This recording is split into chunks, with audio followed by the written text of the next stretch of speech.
Today we're looking at the second lesson from Titus, and that is the lesson on how we appoint leaders in our church. How are leaders appointed in your church? Perhaps you are a leader in the church. And I've entitled this, Available or Anointed.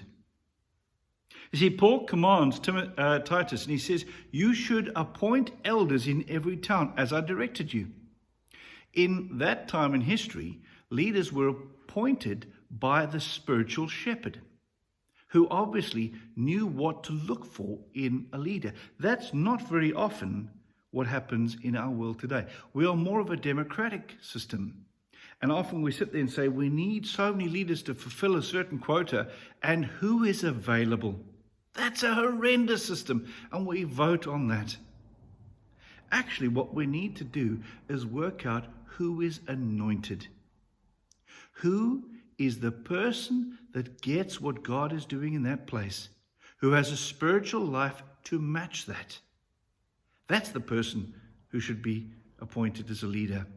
I remember in one of my churches, we were looking for leaders, and somebody suggested a man purely based on the fact that he had helped paint the church. He didn't come to church very often. I don't even know if he was a member.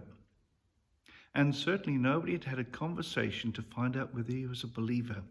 A terrible idea. Rather, get to know that person.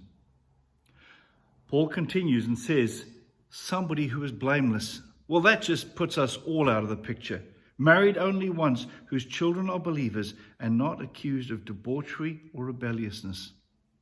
There are great leaders, strong leaders, who rebel against everything because they have a different vision for what God is doing. And I've often said to people, if your vision doesn't match with what God is doing here, then you need to go and find the church that is doing what you have on your heart.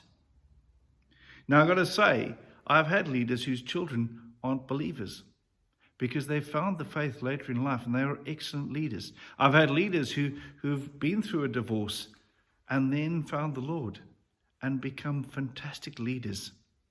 I think the key here is you have a responsibility to make sure that the right people are leading the church. People in sync with each other and with the Lord. People whose lives show an earnestness about following Jesus Christ. We elect our leaders, and we have a responsibility to make sure that the right leaders are in the right place leading God's holy church. Have a great day. God bless.